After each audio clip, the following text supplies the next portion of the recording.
आप सुन रहे हैं व्यंग के रंग प्रभात के संग।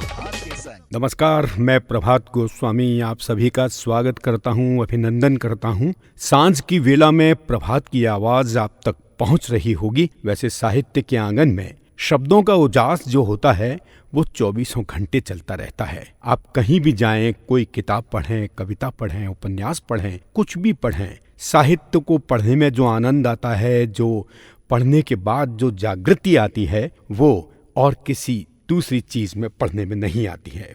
बातचीत का सिलसिला हम शुरू करेंगे, लेकिन कृष्णचंद्र ने व्यंग उपन्यास एक गधे की वापसी में एक गहरा कटाक्ष किया है। दूध में पानी साहित्य में यूरियानी यानी नग्नता। दूध में पानी साहित्य में यूरियानी, आटे में बुरादा, घृणा पर धर्म का लबादा, घी में तेल, शासन में रिश्वत का मेल, यह तो व्यापार का प्रथम नियम है। गोर्की ने कहा कि व्यंग्य गुस्से का चरम प्रतिफलन है। व्यंग्य क्या है?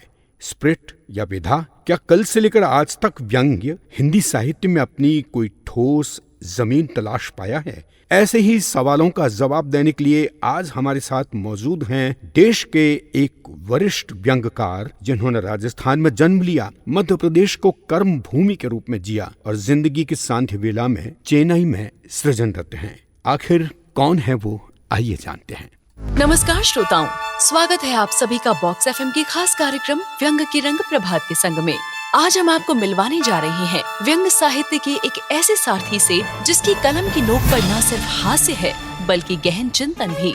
एक ऐसे लेखक जो व्यंग को सिर्फ लिखते नहीं बल्कि उसे जीते भी हैं। बॉक्स एफएम पर आज मिलिए श्री BL आच्छा से। हिंदी साहित्य के मंच पर इनका योगदान अतुलनीय रहा है। अपनी रचनाओं से इन्होंने हिंदी व्यंग को नए आयाम दिए हैं। आस्था के बैंगन, जल टूटता हुआ की पहचान, मेघदूत का टीए बिल जैसे उनके व्यंग संकलन न सिर्फ पाठकों के दिल में जगह बना चुके हैं बल्कि समय के साथ व्यंग साहित्य की दिशा भी तय कर रहे हैं। इनके शब्दों का सम्मान सिर्फ पाठक ही नहीं बल्कि साहित्य जगत भी करता है। राजस्थान साहित्य अकादमी का डॉक्टर देवराज उपाध्याय आलोचना पुरस्कार, मध्य प्रदेश साहित्य अकादमी का पंडित नंद दुलारे वाजपेयी आलोचना पुरस्कार और आचार्य कृष्ण दत्त साहित्य गरिमा सम्मान जैसे अनेक पुरस्कारों से इन्हें सम्मानित किया जा चुका है। जिनका लिखा हर लेख गागर में सागर भरता है और जो व्यंग को सिर्फ लिखते नहीं बल्कि जीते हैं। ऐसे विलक्षण व्यंग्यकार से मिलकर बॉक्स एफएम बेहद गौरवान्वित महसूस कर रहा है। तो आइए जोरदार तालियों के साथ स्वागत करें डॉक्टर BL आच्छा का। डॉक्टर BL आच्छा का स्वागत है आच्छा साहब आपका। नमस्कार सर जी, जैसा कि हमारे परिचय में भी बोला गया कि आपने देश के 3 राज्यों की यात्राएं की। वैसे यात्राएं तो बहुत की होंगी, लेकिन स्थायी तौर पे जैसे आपका जन्म और शिक्षा दीक्षा राजस्थान में हुई और उसके बाद आप मध्य प्रदेश चले गए, जहां पर आप प्राध्यापक रहे, प्रोफेसर रहे, और उसके बाद में आजकल आप चेन्नई में हैं। इन तीनों ही राज्यों में आपने चिंतन मनन है वो किया। हमारे श्रोताओं को आपकी इस यात्रा के बारे में बताइए। देखिए, मैं पहाड़ों के बीच पैदा हुआ जिसे मेवाड़ कहा जाता है, महाराणा प्रताप की भूमि। फिर मैं मध्य प्रदेश में आया, मालवा की कोमल जमीन है और बड़ा मधुर पठार है, और अब समंदर के किनारे आया हूँ तो पूरा भूगोल मेरे साथ है और कहीं न कहीं मेरे लेखन में भी विद्यमान है। मध्य प्रदेश में रहते हुए शरद जोशी जी से मुलाकात हुई 2 बार, लेकिन वहाँ की जो जमीन है, मिट्टी है और लोगों का स्वभाव है, उसमें बड़ी बौद्धिक मस्खरापन है और मुझे भी लगा कि मेरी जबान में भी कोई चीज है, तो ये व्यंग्य मध्य प्रदेश की देन है जो आज तक चल रहा है। बहुत बढ़िया बात कही आपने। आपने व्यंग्य के अलावा भी साहित्य में बहुत सा काम किया है, समीक्षाओं पर भी आप गए और आलोचनात्मक दृष्टिकोण से भी आपने बहुत कुछ लिखा है। आपके व्यंग्य के प्रमुख विषय क्या होते थे? हर लेखक की अपनी कुछ विशेष पसंद होती है कि वो उस क्षेत्र में अधिकाधिक लिखता है, बाकी क्षेत्र में तो लिखता ही है, लेकिन आपने अपने व्यंग्य के विषयों को किस विषय पर अधिक केंद्रित किया और आप ये व्यंग्य के विषय आपको कहाँ से मिलते थे? देखिए, व्यंग्य के विषय तो जिस जीवन को जीते हैं उसी से मिलते हैं, और मालवा एक तरह से बड़ा संपन्न है इस रॉ मटेरियल के लिए। इतनी सामग्री मिल जाती है। जो मेरे साथ दिक्कत थी वो ये कि मैं सरकारी नौकरी में था तो अपने को बचा बचा करके ही लिखता था। इसलिए राजनीति के जो व्यक्ति हैं वो उस काल के बहुत कम हैं। अब जब थोड़ा यहाँ आ गया हूँ, सेवानिवृत्त हो गया हूँ, तो अब मेरा राजनीति विषय है। उस काल में जिस प्रकार से सामाजिक जीवन था, सामाजिक जीवन की जिस प्रकार की बुनियाद थी, उसके अंतर्गत थे, चाहे वो शादियों में लेकर के हो, प्रदर्शनी को लेकर हो, हिंदी अंग्रेजी को लेकर के, या कभी कभी देखते एक व्यंग मैंने ये भी लिखा था, जब फटे नोट बहुत बाजार में प्रचलित थे, तो मैंने लिखा रिजर्व बैंक का पुरातात्विक भोज पत्र, और उसकी बहुत सारी उपमाएं दी थी मैंने। तो मेरा तात्पर्य है कि सरकार से बचाते सामाजिक जीवन के जितने पहलू हैं और उसमें जितना प्रतिरोध हो सकता है, जितना मस्करीपन के साथ उसका प्रतिकार हो सकता है, उन सारे विषयों को मैंने चुना। इसीलिए विवाह को ले लीजिए, अब रिवाजों को लेकर के कह लीजिए, व्यक्ति के व्यवहारों को लेकर कह लीजिए, व्यक्तिगत जो व्यवहार होते हैं उनको देख लीजिए, तो ये सब कहीं कहीं हमारे बीच हैं। यहाँ तक कि मैंने पहला जो व्यंग लिखा था वो गुटखा संस्कृति था। अच्छा। अब आप जानते हैं कि गुटखा संस्कृति जो है वो मध्य प्रदेश में ही नहीं पूरे देश में संस्कृति है। और तब मैंने एक वाक्य मेरे मन में आके, मेरा पहला ही व्यंग था जो साप्ताहिक हिंदुस्तान में छपा 1982 में। असल में मुझे लगा कि पान जो पूरा मीठा पत्ता या मगही वगैरह खाते हैं, ये तो बड़ा पूंजीवादी है, बहुत मसाले पड़ते हैं, महंगा भी होता है, पर गुटखा इतनी पूंजीवादी पान का समाजवादी संस्करण है। तो मुझे समझ में आया कि सामान्य आदमी में और पूंजीवादी आदमी में, इन दोनों में इस प्रतीकों के माध्यम से क्या फर्क है। तो ये अच्छा लगता था कि सामान्य जो जीवन है उससे चीजें उठाई जाए, और वो मैंने शुरू की। जी। हिंदी साहित्य का सबसे बड़ी विडंबना ये है कि हमारे जितने भी लेखक हैं वो कहीं ना कहीं सरकारी सेवा में रहे, और वहाँ एक संकट खड़ा ये होता है कि मैं सरकार में रहकर सरकार के विरुद्ध कैसे लिखूं। व्यंग्य जैसा मारक और प्रहारक जो विधा है उसमें लिखना वाकई एक चुनौती होती है, खास तौर से उन लोगों के लिए जो सरकार में है। तो आपने भी ये देखा कि आपके विचारों से लगता है कि आपने ये देखा कि सांप भी मर जाए और लाठी भी ना टूटे, ऐसी कोई युक्ति अपनाई जाए जिससे आप व्यंग्य भी लिखें और उसका आनंद भी पाठक लें। खैर आगे चलते हैं। वो मैंने लिखा भी, ऐसा नहीं कि मैंने लिखा भी है। एक व्यंग मैंने लिखा था, कवि प्लस आलोचक प्लस अफसर इज इक्वल टू ब्रह्मा। अच्छा। तो अब आप सोचिए कि ये किसी अधिकारी और सब आते ही थे, और उसमें परसाई, भरत जोशी सबको लेकर के लिखा। तो ऐसा नहीं कि नहीं लिखा हो, लेकिन नीतिगत रूप से मैं मानता हूं कि लिखना शायद उस समय उतना ठीक नहीं था, इस वजह से। जी, बहुत बढ़िया बात है। ये सही भी है कि हम जब किसी सेवा में होते हैं तो उसकी एक आचार संहिता हमारे साथ जुड़ी होती है और निश्चित रूप से हम उसका पालन करते हैं। आपने निरंतर लिखा, जबकि ये लेखन भी एक होता, आपने निरंतर लिखा, लेकिन कई बार लेखक के जीवन में एक राइटर्स ब्लॉक भी आता है, जहां आप बहुत कोशिश करते हैं कि कुछ लिखूं, कोई आइडिया आपके दिमाग में आए और मैं उसको आगे बढ़ाऊं, उस पर बेहतरीन रचना लिखूं, लेकिन आप चाह कर भी कुछ भी नहीं लिख पाते। इसे राइटर्स ब्लॉक कहा गया है। तो क्या आपके लेखकीय जीवन में भी कभी राइटर्स ब्लॉक का सामना हुआ आपको? ऐसा लेखन प्रक्रिया में होता ही है। ये भी ऐसा लगता है जैसे प्रेमिका को प्रेम पत्र लिख रहे हो और 8-10 कागज फाड़ के फेंकने पड़े हो, काम के नहीं है, और तब भी लगता है कि ये संपूर्ण नहीं हो रहा है। अलग बात है कि मेरी शादी पहले हो गई तो ये काम नहीं पड़ा पत्र लिखने का, लेकिन ये जरूर है कि हर बार लिखना इतना आसान नहीं रहा जितना अपन मानते हैं। ये हर एक में के जैसे अपन कहते हैं मलमास आता है, उसी तरह से साहित्यिक जीवन में भी या लेखन में भी ये मलमास आता है कि बीच में चूक जाते हैं, फिर शुरू हो जाते हैं। जी। श्रोताओं, इस समय व्यंग्य के रंग प्रभात के संग कार्यक्रम में हम रूबरू हो रहे हैं देश के वरिष्ठ व्यंग्यकार श्री B.L. आच्छा जी से। बातचीत का इस सिलसिला हम आगे जारी रखेंगे, लेकिन आइए सुनते हैं उनका एक व्यंग्य।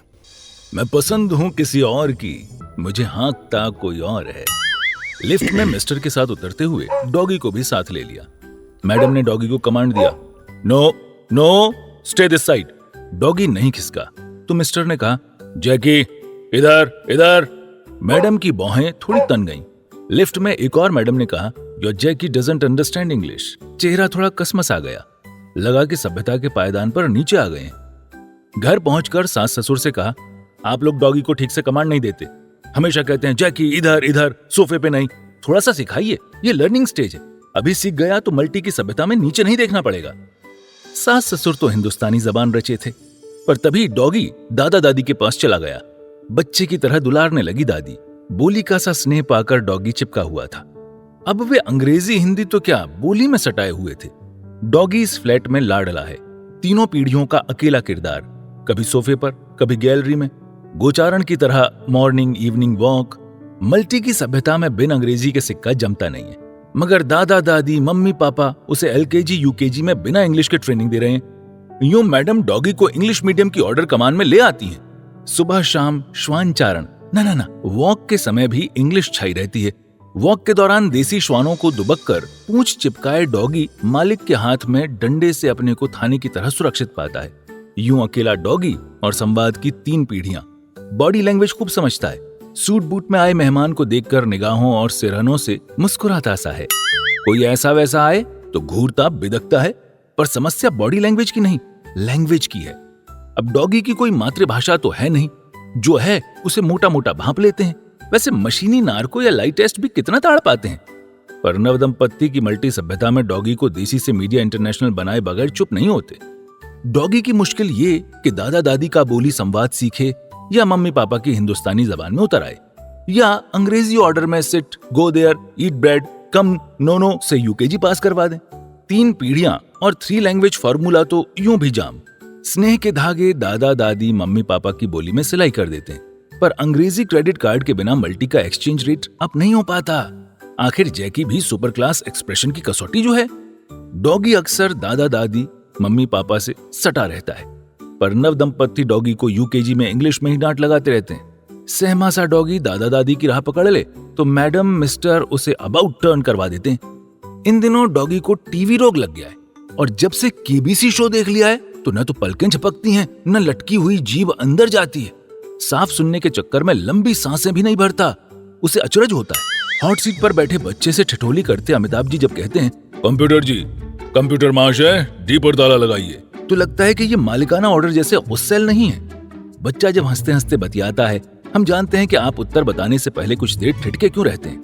आपकी आंखों में बचपन सी शरारत नजर आती है, और डॉगी को लगता है कि ये no, stand up, eat it, don't sit जैसे ऑर्डर उसे कितना छिटका देते हैं। और ये महानायक बच्चे को भी जी लगा रहे हैं, और तो और कभी कंप्यूटर को जी तो कभी कंप्यूटर महाशय कह रहे हैं। अगर जमाना थोड़ा और हाई फाई हो जाए तो लगता है कि लोग डॉगी जी की पीठ पर मॉर्निंग इवनिंग वॉक के समय छोटे से बैग में टैब रख देंगे, न होगा तो चिप लगवा देंगे। आखिर मॉल में नई नस्ल को ब्रांडेड और स्पेशल दिखना ही चाहिए, पर डॉगी जी टीवी पर आंखें गड़ाए हैं। बच्चे की हाजिर जवाबी देखकर महानायक पूछते हैं, आपके साथ कौन आए हैं? बच्चा उत्तर देता है, मेरे माता पिता। पूछते हैं, कहाँ हैं? और तालियों की गड़गड़ाहट के साथ केबीसी के जी वाले महानायक हिंदुस्तानी का बाजार खड़ा कर देते हैं। डॉगी को लगता है कि इसी बोली से स्वाद और स्नेह के गूंद से चिपके संवाद में दादा दादी के साथ पसर जाए, मगर तभी अंग्रेजी डांट से घबराया डॉगी का महाशय जी तो सुहा हो जाता है। गंवाई बोली की छुअन और माँ बाप की आत्मीय हिंदुस्तानी से निकलकर वो तनी हुई अंग्रेजी मुद्रा में इंग्लिश इंटरनेशनल हो जाता है। अब डॉगी जी महानायक के सामने ये गाना तो गाने से रहे, मैं पसंद हूँ किसी और की, मुझे हाँकता कोई और है। बीएल अच्छा, flat number 701, tower 27, North Town apartment, Stephenson Road, Binny Mills, Perambur, Chennai, Tamil Nadu. Pin 60000012, mobile 9425083335। तो ये था एक बहुत ही प्यारा सा व्यंग्य बीएल अच्छा जी का, और आपको संपर्क नंबर भी बता दिए हैं। अगर आपको रचना अच्छी लगी हो तो आप चाहें तो बीएल अच्छा जी से फ़ोन पर बातचीत कर सकते हैं और उनको बधाई भी दे सकते हैं। और श्रोताओं, आप जानते हैं कि हमारी एक परंपरा है कि जब भी किसी ख़ास मेहमान को हम अपने स्टूडियो में आमंत्रित करते हैं, उसकी व्यंग्य रचना सुनते हैं, उस पर एक समीक्षात्मक टिप्पणी भी हम सुनते हैं। आइए बीएल आछा जी के इस प्यारे से व्यंग्य में एक समीक्षात्मक टिप्पणी सुनते हैं। नमस्कार, मैं उज्जैन से पिलकेंद्र अरोरा। बॉक्स एफएम में आज के अतिथि वरिष्ठ व्यंग्यकार और आलोचक प्रोफेसर BL आच्छा जी, प्रभात गोस्वामी जी और बॉक्स एफएम के सभी श्रोताओं का हार्दिक वंदन, अभिनंदन। वास्तव में आच्छा जी अपनी विशिष्ट भाषा शैली और शिल्प के लिए प्रतिष्ठित हैं, चर्चित हैं और इस व्यंग में भी उन्होंने हिंदी भाषा के प्रति अपनी पीड़ा को, अपनी व्यथा को एक विशिष्ट शैली में और शिल्प में व्यक्त किया है। और ये जो उनकी पीड़ा है, ये कोई सतही या फैशन वाली पीड़ा नहीं है। वे खुद हिंदी के आचार्य रहे हैं कि आज़ादी के इतने वर्षों बाद भी आज हिंदी को वह मान सम्मान, वो प्रतिष्ठा नहीं मिली जिसकी वो पात्र है, हकदार है। और आज भी अंग्रेजी के प्रति हमारे आधुनिक शिक्षित और विकसित समाज का जो मोह है, जो आकर्षण है, वो कम नहीं हुआ। आज भी अंग्रेजी के प्रति हमारी मानसिकता पूर्व ग्रह से ग्रस्त है। आज भी वो उच्च वर्ग या कुलीन वर्ग का एक स्टेटस सिंबल बनी हुई इतरा रही है, जिसके कारण हिंदी की स्थिति हमें दयनीय सी लगती है। और इस व्यंग में तो एक आधुनिक बहू के इंफीरियरिटी कॉम्प्लेक्स के द्वारा आपने इसी विसंगति को रेखांकित करने का प्रयास किया और अपने प्रयास में पूरी तरह से सफल भी रहे हैं। बहुत ही रोचक और रंजक व्यंग है, क्योंकि इसमें हास्य का भी प्रयोग है। बिल्कुल भी नीरस नहीं लगा, इतना गंभीर भी नहीं है, श्रोताओं को आसानी से समझ में आ जाता है, पाठकों के लिए संप्रेषणीय भी है, भावपूर्ण है, प्रभावपूर्ण है। रचना में दो तरह के तनाव होते हैं। एक बाहरी तनाव यानी एक्सटेंशन, जिसका संबंध रचना के विचारों से या उसके शब्दों से होता है, और दूसरा होता है भीतरी तनाव यानी इंटेंशन, जिसका संबंध रचना के अर्थ से होता है, उसके लक्ष्य से होता है। आच्छा जी का ये व्यंग भावपूर्ण भी है और प्रभावपूर्ण भी है। ये व्यंग सार्थक भी है, क्योंकि हिंदी की उपेक्षा अवमानना के प्रति पाठकों का, श्रोताओं का ध्यान आकर्षित करने में ये पूरी तरह से सफल रहा है और संदेश प्रधान भी है। ये हमें अंग्रेजी के माया मोह से मुक्त होकर अपनी राजभाषा हिंदी के प्रचार, प्रसार और विस्तार का संदेश देता है। और ये हिंदी को जन जन की भाषा, भारतवासियों की आत्मा की भाषा बनाने का एक आह्वान भी करता है और चुनौती भी देता है कि आधुनिक सभ्य समाज यदि इसी तरीके से अंग्रेजी के माया मोह में, उसके आकर्षण में उलझा रहा, तो हिंदी कभी भी अपने लक्ष्य को प्राप्त नहीं कर पाएगी और हमारा जो उसे राष्ट्रभाषा बनाने का हमारा जो स्वप्न है या हमारा जो दायित्व है, वो अधूरा रह जाएगा। बहुत बहुत धन्यवाद। ये थे डॉक्टर पिलकेंद्र अरोड़ा। आप भी प्राध्यापक रहे और बहुत बेहतरीन व्यंग्यकार। तो आच्छा जी, आपका पुनः स्वागत है। हम बातचीत के सिलसिले को आगे बढ़ा रहे हैं। मेरे एक श्रोता ने अभी जब मैं आ रहा था तो पूछा था कि एक सवाल आप यह भी पूछिए कि हिंदी साहित्य में जो स्थान कविता, कहानी, उपन्यास को मिला है या संस्मरण या किसी अन्य विधा को मिला है, वह स्थान हिंदी में व्यंग्य को नहीं मिल पाया। इसके पीछे क्या आप इससे सहमत हैं, और अगर नहीं हैं तो आप इसके पीछे के जो कारण हैं वो भी हमको बताएं। मैं प्रिय श्रोता जी को धन्यवाद देता हूं, बड़ा अच्छा सवाल किया उन्होंने।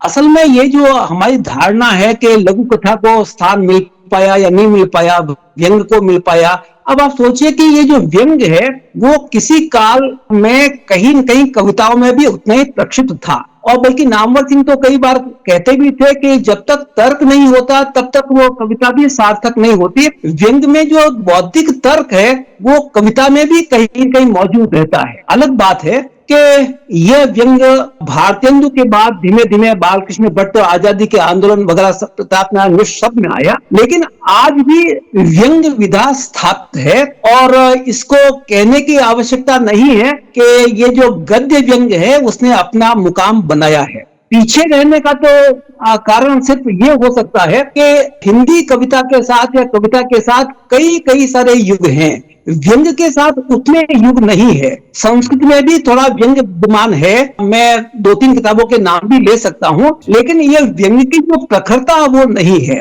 हाँ, ये जरूर देखना चाहिए कि जब कालिदास के शाकुंतल को देखें और मुद्रा राक्षस के मत्स्यकटिकम को देखें तो राज व्यवस्था के 2 रूप कहीं न कहीं सामने आते हैं और उसमें कहीं कहीं व्यंग विद्यमान है। और विधा के रूप में आज व्यंग की प्रतिष्ठा निश्चित रूप से है, और कोई भी अखबार ले लीजिए, साहित्य ले लीजिए, जनजीवन के लीजिए, उसमें व्यंग के प्रति अनाकर्षण नहीं है।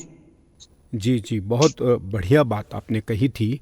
और आपने नामवर सिंह जी का जिक्र किया। एक बार वैसे ही वो किसी कार्यक्रम में थे तो उनसे ये पूछा गया कि आप टीवी पर साहित्यिक पुस्तकों की समीक्षा करते हैं, उस पर आलोचनात्मक टिप्पणी करते हैं, लेकिन आपने व्यंग्य पर कभी कोई टिप्पणी नहीं की। तो उन्होंने बहुत हंसते हुए कहा कि भाई हरिशंकर परसाई और शरद जोशी के बाद व्यंग्य है कहाँ।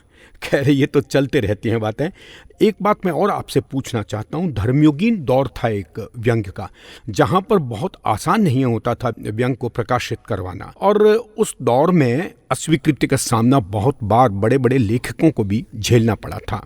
लेकिन ऐसा प्रतीत हो रहा है कि आज का जो दौर है उसमें आप जहां भी व्यंग्य भेज रहे हैं, केवल नई दुनिया या अमर उजाला को छोड़ दें जहां पर आज भी अस्वीकृति सामने खड़ी मिल जाती है, लेकिन अधिकांश अखबार मैं कह रहा हूँ 99 या 99% अखबारों में जो व्यंग्य भेजा जा रहा है वैसा छप जाता है। उसमें कोई परिमार्जन भी नहीं होता, उसमें कोई संपादन भी नहीं होता। तो आज के और कल के व्यंग्य में आप क्या फर्क महसूस करते हैं? देखिए, मैं एक दूसरे रूपक के माध्यम से ये बात कहना चाहूंगा। जब बहुत पहले अहमदाबाद, उज्जैन, इंदौर या अन्य स्थानों पर हमारी सूत की मिलें थी और हमारे कपड़े बनते थे बड़ी बड़ी मिलों के माध्यम से, तो ये कुछ ही स्थान थे जहां कपड़ा बुना जाता था और कपड़ा मिलों से बाहर निकल करके आता था। उदारीकरण के बाद हमारे यहाँ ये मिले तो लगभग साफ हो गई, जैसे धर्मयुग वगैरह सब साफ हो गए। लेकिन आप जानते हैं क्षेत्र में पावर लूम खूब चले, जैसे भीलवाड़ा को देख लीजिए, पावर लूम का गढ़ है, ऐसे ही बहुत सारे गढ़ हैं। तो आजकल क्षेत्रीय पत्रकारिता भी इतनी जिंदा है कि वो भी अपने अपने क्षेत्र में अखबार के माध्यम से कह लीजिए या पत्रिका के माध्यम से कह लीजिए अपना क्षेत्र बनाती है। अब क्योंकि इतने सारे पावर लूम हर क्षेत्र में आ गए हैं, तो अखबारों की या पत्रिकाओं की भी अपनी जरूरत है और लेखकों में भी उस प्रकार की खुजली है कि जल्दी से छप जाए। अब वो स्तर वाली बात उतनी नहीं है, लेकिन छप जाए तो पेपर भी बहुत जल्दी छाप देते हैं और लेखक भी सोचता है कि जितना जल्दी छप जाए, घटना घटी, लिखा रात को, सुबह पहुंचाया और अगले दिन छप के आ गया। ये जो तत्काल वाला मामला है वो रचना के इंटीरियर को विकसित नहीं होने देता। अब जैसे आपने मेरी एक रचना ये अभी सुनी है, मैं थोड़ा सा इसके संदर्भ में आज कहना चाहूंगा। देखिए, इसमें आज की तकनीक को लेकर के भी है, 3 पीढ़ियों का जो मनोविज्ञान है वो अलग अलग वो भी है, और उसके बाद जो पशु आया है, जो हमारे घर का एक साजिंदा बन गया है, तो वो भी आया है। फिर आप देखिए, बोली भी है, हिंदी भी है और अंग्रेजी भी है, यानी ये मामला गांव से लेकर के इंटरनेशनल तक है। तो ये कई सारी बुनावटें देखनी पड़ती है। फिर इस गीत के शीर्षक, इसके शीर्षक को ले लीजिए, ये शीर्षक कहीं कहीं अमिताभ बच्चन के साथ जो किंवदंतियां चलती है उनके साथ रिलेट करता है, तो थोड़ा रंजक भी है। तो मेरा ख्याल है कि इंटीरियर को सजाने के लिए थोड़ा समय चाहिए। अब वो उस समय तो धर्मवीर भारती और अन्य लोग लौटा देते थे, लेकिन आज तो आप जानते हैं कि जिस अखबार को छोटे मोटे को भेजते हैं और हर घड़ी में यदि अखबार है और वो छप जाता है तो फेसबुक पे तो आ ही जाएगा। तो ऐसे में ये लघु कथा की भी समस्या है, ये व्यंग्य की भी समस्या है। लेकिन इतना तय है कि मैं आज की बात नहीं कहना चाहता। तुलसीदास ने बहुत पहले कहा था कि बरसात होती है तो इतना पानी भर जाता है और घास उगाती है कि पगडंडियां कहाँ जा रही थी और कहाँ से निकली पता नहीं चलता। बरसात खत्म होने के बाद जब हम रास्ते फिर बनाने लगते हैं, चलने लगते हैं, तो पगडंडियां दिखने लगती है। व्यंग्य भी अपनी पगडंडियां बनाएगा। तय करना पड़ेगा कौन सी फिल्म अच्छी है देखने के लिए, कहीं कहीं पूछना पड़ेगा, और नहीं तो सामने वालों को सतर्क करना पड़ेगा इस फिल्म को देखने का कोई मतलब नहीं है। तो ये समय समाज हमेशा सतर्क होकर के आलोचना करता रहता है और सही दिशा में ले जाता है। इसलिए ये बात तो सही है कि व्यंग्य हल्के भी छप रहे हैं, लेकिन अच्छे व्यंग्य भी छप रहे हैं। और मैं नामवर सिंह की बात से बिल्कुल सहमत नहीं हूं कि शरद जोशी और परसाई के बाद व्यंग्य नहीं है। मैं त्यागी जी को और इंक्लूड कर रहा हूं, इसके बाद भी व्यंग्य बहुत अच्छा लिखा जा रहा है। अलग बात है कि वो समय था जब आप समाज से भिड़ने के लिए लिखते थे और शरद जोशी में आक्रामकता होती थी, एक में फलसफा था, एक में आक्रामकता थी। अभी व्यंग्यकार के पास वो फलसफा और वो आक्रामकता, ये 2 हथियार नहीं है। और हैं तो जैसे कुछ अच्छे ज्ञान चतुर्वेदी हैं, प्रेम जन्मेजय, इनके पास ये हथियार हैं। तो इन हथियारों को कहीं न कहीं मुकम्मल बनाना पड़ेगा, और न बनाए तो आप जानते हैं अखबार की रद्दी बहुत है, 1 किलो रद्दी में कई सारे व्यंग मिल जाएंगे। लेकिन ऐसा नहीं कि उनमें सारे के सारे रद्दी वाले ही व्यंग निकलते हैं, अच्छे व्यंग भी आज भी लिखे जा रहे हैं, चयन करना पड़ेगा। जी, बहुत बहुत बढ़िया बात कही आपने।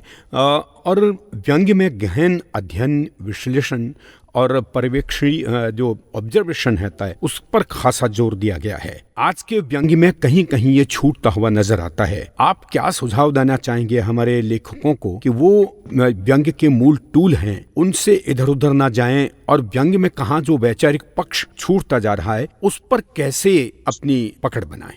मेरा ये मानना है कि सबसे पहले तो जैसे विचारधाराओं को लेकर के जो लोगों का धारणा है, मेरी धारणा है कि विचारधाराएं सारी की सारी व्यंग्यकार के या किसी भी साहित्यकार के नेपथ्य में होनी चाहिए। और जब ये विचारधाराएं नेपथ्य में होती, इसका मतलब विचारधाराओं से संगति तो होगी, आप उससे कतराइए मत, आप उसको शामिल कीजिए, क्योंकि ये अवेयरनेस बहुत जरूरी है। अब मोटे तौर पर देख लीजिए, दुनिया यदि आज भी 2 ध्रुवों में बटी हुई है तो पूंजीवाद को भी समझना पड़ेगा, को भी समझना पड़ेगा, अर्थव्यवस्था को भी समझना पड़ेगा, और जो मार्क्सवाद के चिंतन है उसको भी समझना पड़ेगा। अलग बात है कि मार्क्सवाद की जो मूल जमीन के रूल्स वो टूट चुका है। मेरा इधर के हमारे व्यंग में कहीं न कहीं अटलांटिक के पार की घटनाएं भी शामिल हो, ये छलांग यदि हमारे पास है लगाने को, बौद्धिक छलांग हमारे पास है, तो कहीं कहीं काम की होगी।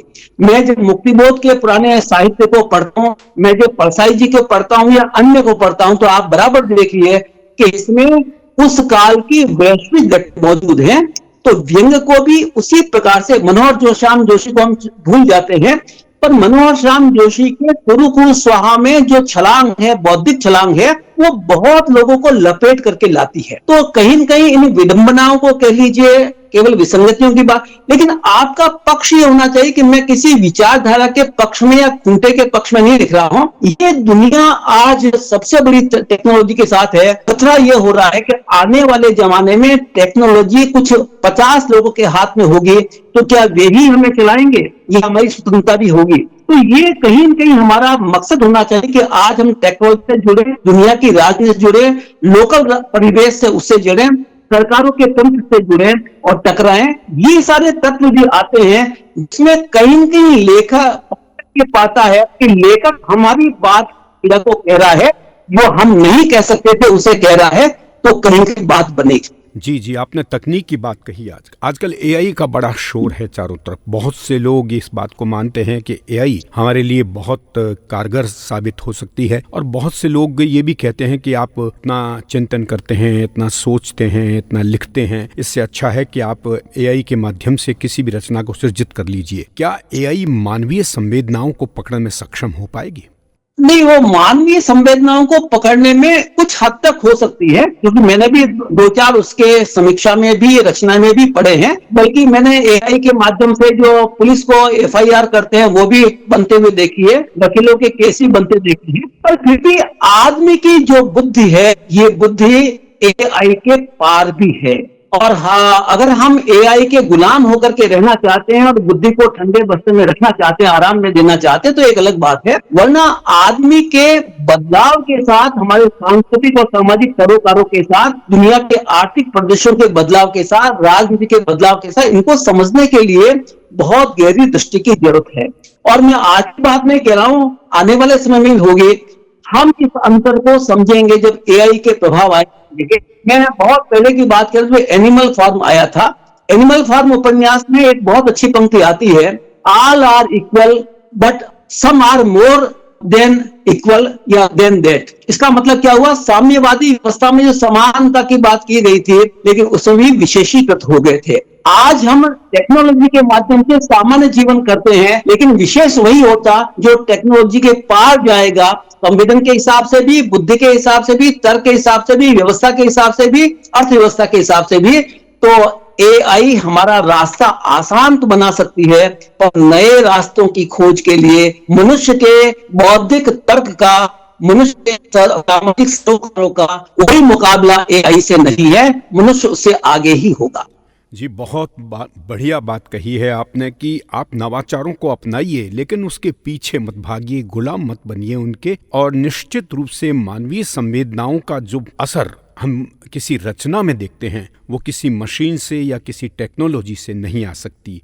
BL आचा साहब, बहुत अच्छी बातें आपसे हो रही हैं और बातचीत का सिलसिला हम आगे बढ़ाएं इससे पहले श्रोताओं को ये बताना चाहेंगे कि व्यंग के रंग प्रभात के संग कार्यक्रम हर बुधवार को शाम 4 बजे से 5 बजे तक बॉक्स FM जयपुर से प्रसारित होता है।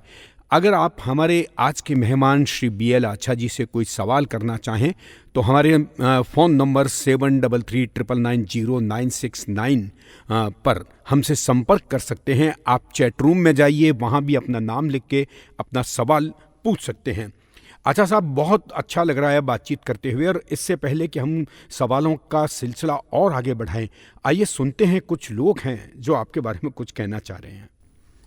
नमस्कार, मैं डॉक्टर दुर्गा प्रसाद अग्रवाल जयपुर से। मेरे लिए ये बात बहुत सुखद है कि मेरे एक बहुत पुराने मित्र डॉक्टर BL आचा आज व्यंग के रंग प्रभात के संग में मेरे उतने ही अच्छे और उतने ही प्यारे दोस्त प्रभात गोस्वामी जी के साथ संवाद करने वाले हैं। मैंने अभी कहा कि डॉक्टर BL आचा मेरे बहुत पुराने मित्र हैं और ये बात मैं प्रामाणिक रूप से कह रहा हूँ कि हम लोग सन 60 के दशक में उदयपुर में MA में सहपाठी थे। उसके बाद दियों में इतना सारा पानी बह चुका है लेकिन हमारी आत्मीयता में कोई कमी नहीं आई है। इस बीच मैंने डॉक्टर आचा की साहित्य यात्रा को बहुत दिलचस्पी से देखा है और उनकी प्रगति पर मुझे हमेशा गर्व हुआ है। उन्होंने एक सशक्त आलोचक के रूप में अपनी प्रतिभा को विकसित किया है और बड़े मजे की बात ये कि वे जितने नीर शीर विवेकी आलोचक हैं उतने ही सशक्त व्यंग्यकार के रूप में भी उनकी प्रतिष्ठा हो पाई है। उन्होंने लगभग पूरा जीवन, अपना सेवा का पूरा जीवन दक्षिण भारत में बिताया है, लेकिन वे लगातार हिंदी साहित्य की दुनिया की गतिविधियों से जुड़े रहे हैं और न केवल जुड़े रहे हैं, उसमें सहभागी भी रहे हैं। मुझे पूरा विश्वास है कि व्यंग के रंग प्रभात के संग में आज मेरे मित्र प्रभात गोस्वामी जी को भी उनसे बात करके बहुत अच्छा लगेगा और हम सब लोगों को जो इस बातचीत को सुनेंगे उन्हें तो आनंद होगा ही। मेरी बहुत बहुत शुभकामनाएं।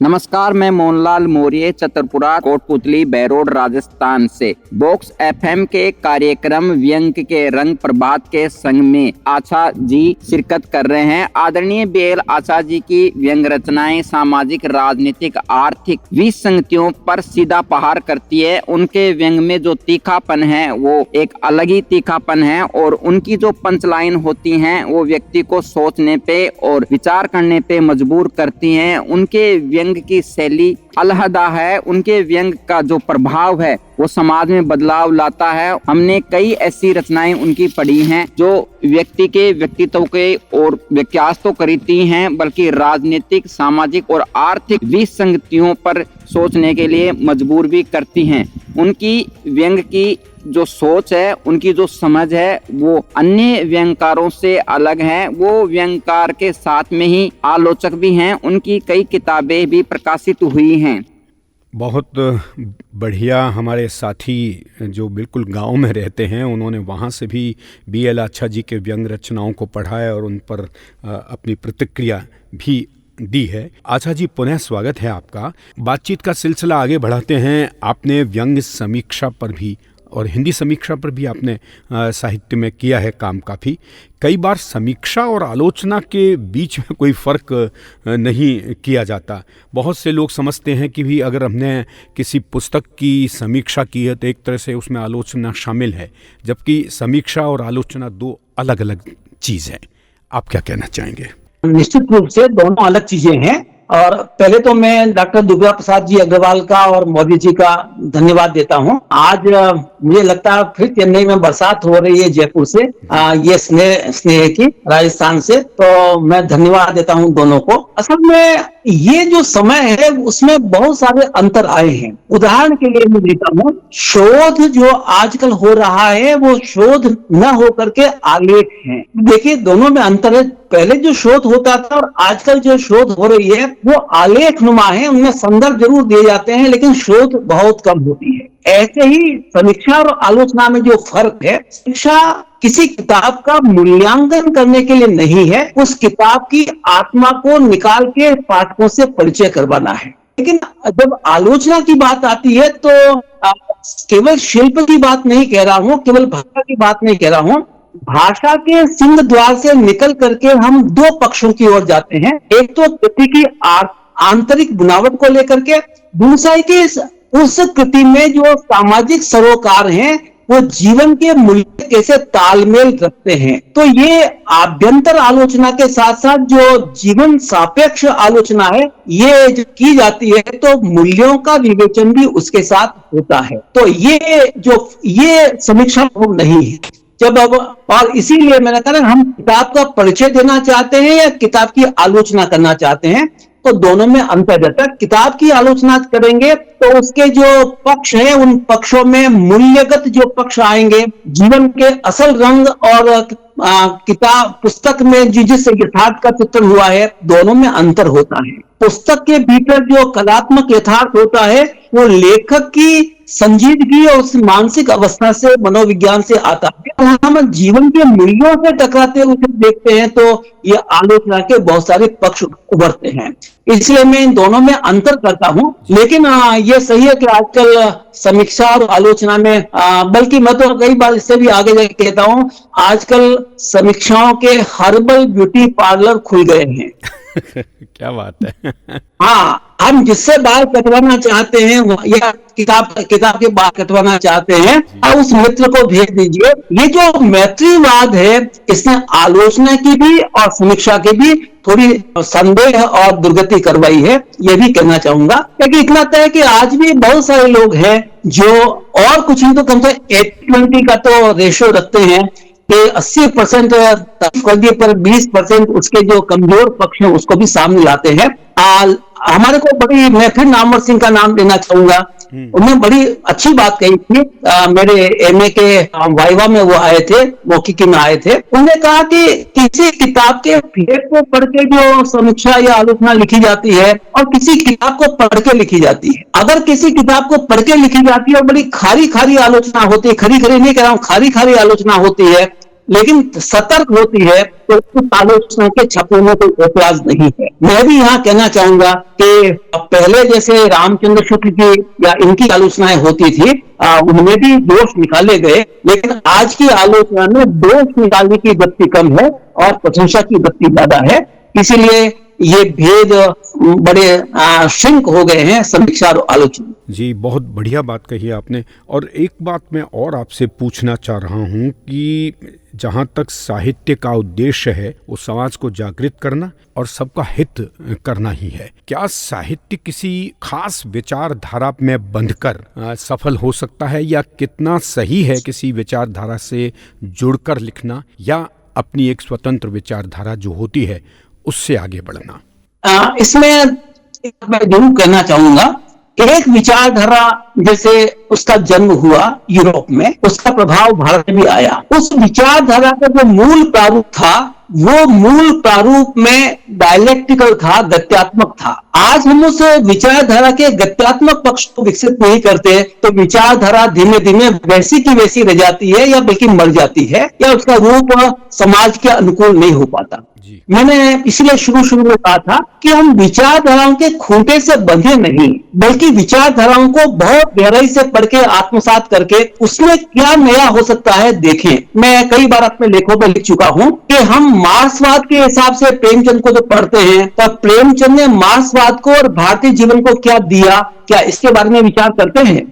तो क्या मार्क्सवाद कोई मरी हुई चीज है जो मतलब एक बार बन गई सो बन गई और अब उसमें अंतर नहीं आएगा? समाज का जब गत्यात्मक रूप होता है, और आज आप देखिए विश्व के दोनों ध्रुव कितने बदले हुए हैं, तब कहीं न कहीं उन्हें बदलाव लाना पड़ेगा। इसीलिए मैं कहता हूं बाड़ों में रह करके जीने की अपेक्षा मैं साहिल लुधियानवी को एक पाठ दे रहा हूं, ले दे के अपने पास फकत एक नजर तो है, ले दे के अपने पास फकत एक नजर तो है, क्यों देखें जिंदगी को किसी और की नजर से हम। क्या बात है। अब मेरा ख्याल है ये नजरिया हमारा होना चाहिए। हम विचारधाराओं के पक्षधर बने न बने, मैं उसकी बात नहीं करता, विचारधाराओं को समझना जरूर चाहिए, उससे परहेज नहीं करना चाहिए, चाहे वो सांस्कृतिक है, सामाजिक है, मनोवैज्ञानिक है। लेकिन मेरे गुरुजी डॉक्टर देवराज उपाध्याय कहते कविता हमारा फर्स्ट लव है। अगर फर्स्ट लव को हम देखना चाहते हैं तो उसके इन सारे पक्षों को देखना पड़ेगा। किसी चश्मे से या किसी और के नजरिए से अगर देखें, किसी खूंटे से बंद करके देखें, तो मैं यहां कहना चाहूंगा कि बहुत अच्छे जो विचारक थे राहुल सांकृत्यायन, जीवन के अंत में उन्होंने विचारधारा के कवच को त्याग करके अपना स्वतंत्र रूप दिखाया। और जो लोग इस विचारधारा में बंधे हुए भी हैं, आप देखिए नामवर सिंह में और शर्मा जी में कितना अंतर है। दोनों आलोचक हैं अपने जमाने के। निराला पर रामविलास शर्मा ने कितना काम किया और सांस्कृतिक एक उनका रूप था, सामाजिक रूप था, दोनों में कितना अंतर है। तो ये जो अंतर है वो क्यों आए हैं कि दृष्टिभेद हैं, भले ही वो विचारधारा से में हैं लेकिन दृष्टिभेद हैं। अगर ये नजरिया विचारधाराओं के भीतर रह करके भी होता है तो मैं बुरा नहीं मानता, क्योंकि वो विचारधाराओं के विकसित होने का तरीका होता है। हमने कोई परकोटा नहीं बना रखा कि इस परकोटे में रह करके विचार करेंगे।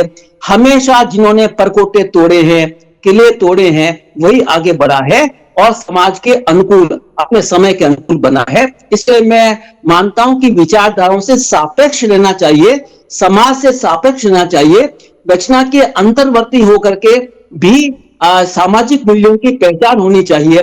लेकिन किससे बंद करके, अब कोई अगर किसी पार्टी में रह करके केवल नारा बन जाए, तो साहित्य नारा बनाने के लिए नहीं है। साहित्य तो नारों को तोड़ करके नए जीवन के स्वर रचने वाला उद्यम है।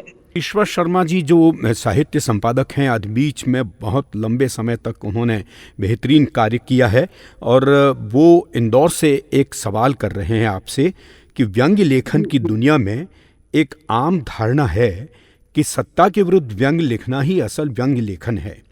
क्या आप भी ऐसा मानते हैं? नहीं, मैं मानता हूं तो बड़ा कूढ़ मगज साहित्यकार होगा जो ये सोचता है। असल में अपने समय की सत्ता के केंद्र बहुत सारे हैं।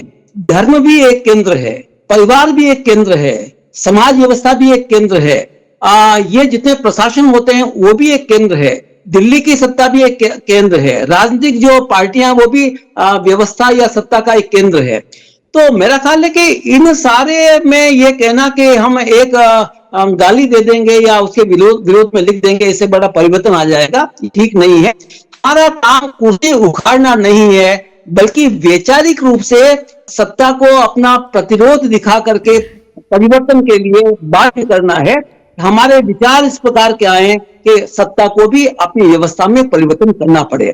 अगर ये जो लोग सोचते हैं कि हम इस पंथ के हैं और ये सरकार आ गई है तो उसको उखाड़ना हमारा काम है, मेरा ख्याल है वे बड़े संकीर्ण दिमाग को लेकर के चलते हैं। वो खाली नारा कर सकते हैं, उस पार्टी के लिए नारे लिख सकते हैं, लेकिन जो एक लगातार सोच है व्यवस्था में परिवर्तन का, लंबा सोच है, ये केवल ये मानना कि दिल्ली की कुर्सी पर प्रहार करेंगे, जयपुर की कुर्सी पर प्रहार करेंगे या नगर पालिका की कुर्सी पर प्रहार करेंगे, इसी से यही काम हमारा है, ऐसा नहीं है। हमारे धर्माचारों पर पाखंड परसाई ने कितने किए। हम असल में व्यक्ति के लिए या सत्ता के लिए नहीं लिख रहे हैं, व्यवस्था के लिए लिख रहे हैं। जी जी, बहुत बढ़िया बात कही है बीएल आच्छा जी। हमारे कार्यक्रम का समय अब बहुत कम रह गया है। हमारे दो व्यंगकार साथी हैं जो आपसे सवाल कर रहे हैं, और संक्षेप में आप उनका जवाब, पहले आप सवाल सुने और उसके बाद उनका जवाब दें। आदरणीय सर, सादर नमस्कार। मैं हाटीपजा से राजेंद्र बज बोल रहा हूँ। खूब पढ़ा है आपको। आज व्यंग के रंग प्रभात के संग कार्यक्रम में आपके सुदीर्घ लेखकीय अनुभव को जानने का अवसर मिल रहा है। यह हर एक नवोदित व्यंगकार व सुधी पाठक के लिए सौभाग्य की बात है। आदरणीय, एक सहज सवाल है कि आजकल जो व्यंग्य लिखा जा रहा है, क्या उसकी दिशा सही है? यदि नहीं तो उसे किस दिशा में जाना चाहिए? कृपया समाधान कीजिएगा। धन्यवाद। आदरणीय आच्छा जी, मैंने आपको निरंतर पढ़ा है और आपकी किताबों पर लिखने का सौभाग्य भी मुझे मिला। इस विश्व रेडियो बॉक्स एफएम पर आपके साक्षात्कार से व्यंग जगत समृद्ध हुआ है। मेरा आपसे सवाल ये है कि जो पिछली पीढ़ी के सुप्रसिद्ध व्यंग्यकार रहे हैं, परसाई जी, जोशी जी या त्यागी जी, इनमें से आप किससे सबसे अधिक प्रभावित हैं? जी अच्छा जी। जी ये जरूर बात है कि इसमें से चयन करना तो बड़ा मुश्किल होता है कि किससे अधिक प्रभावित है, क्योंकि मैं मानता हूं कि परसाई में जो फलसफा है वो फलसफा मैंने उसको भी लिया है। शरद जोशी में जो आक्रामकता है उसको भी कहीं कहीं ग्रहण किया है, और जो शब्दों के साथ लंगड़ीपन है वो रविन्द्रनाथ त्यागी से भी कहीं कहीं ग्रहण किया है। तो इसलिए मैं इनमें श्रेणी भेद तो मतलब नहीं कर सकता, और ये परीक्षा का मूल्यांकन भी नहीं है। इतना। दूसरा सवाल जो पहले किया तो वो के संदर्भ में कहना चाहूंगा, जो व्यंग आपकी प्रतिभा को आगे ले जाता है उसके साथ जाइए। व्यंग बहुत छपते हैं, फिल्में बहुत निकलती है, और हम हर फिल्म को नहीं देखते। तो मैं कहता हूं कि कचरा भी बहुत दिखा जा रहा है। 1 किलो रद्दी में बहुत सारे व्यंग या कविताएं ये मिल जाएगी, लेकिन उनमें से कहीं न कहीं अपने को पढ़ते पढ़ते छांटना पड़ता है। कुछ व्यंगकार निकल भी जाते हैं। जैसे उदाहरण देता हूं, मैं अजातशत्रु से बहुत प्रभावित होता था, लेकिन आजकल अजातशत्रु व्यंग के क्षेत्र से गायब है। तो ऐसा नहीं, कई सारे छोटे व्यंगकार भी बहुत प्रभावी रूप से प्रभावित करते हैं, लेकिन इतना तय कि दिशा तो पाठक को ही तय करनी पड़ेगी कि वे व्यंग आपको कहां तक आगे ले जाते हैं। और जैसे ही आप देखें 2-3 व्यंग पढ़ने के बाद आप छोड़ देते, लेखक को पढ़ने से कोई फायदा नहीं है, तो आप व्यंग को छोड़ देते हैं। नजरिया पाठक का सर्वोपरि होता है। जी जी जी, बहुत बढ़िया आपने जवाब दिए हैं। और BL अच्छा साहब, आपसे बहुत अच्छी बातचीत हुई, और बॉक्स FM के इस मंच से मैं अपनी ओर से भी और बॉक्स FM की तरफ से भी आपका आज की इस मुलाकात के लिए हार्दिक आभार प्रकट करता हूं, धन्यवाद देता हूं कि आपने समय दिया। मैं केवल व्यक्ति को नहीं, आपके पूरा जो बॉक्स है जिसमें कई सारे लोग काम कर रहे हैं, तो उन सबको एक साथ धन्यवाद देता हूं। जिन पाठकों ने, पिलकिन जी ने और सभी मित्रों ने जो मुझसे सवाल किए ईश्वर आदि ने, मैं उनके इसके प्रति आभारी हूं। आपने बड़ी गंभीरता से उसे सुना, और मैं व्यक्तिगत रूप से आपके प्रति मेरी सांझ आज प्रभात की हो गई है। बहुत बहुत धन्यवाद।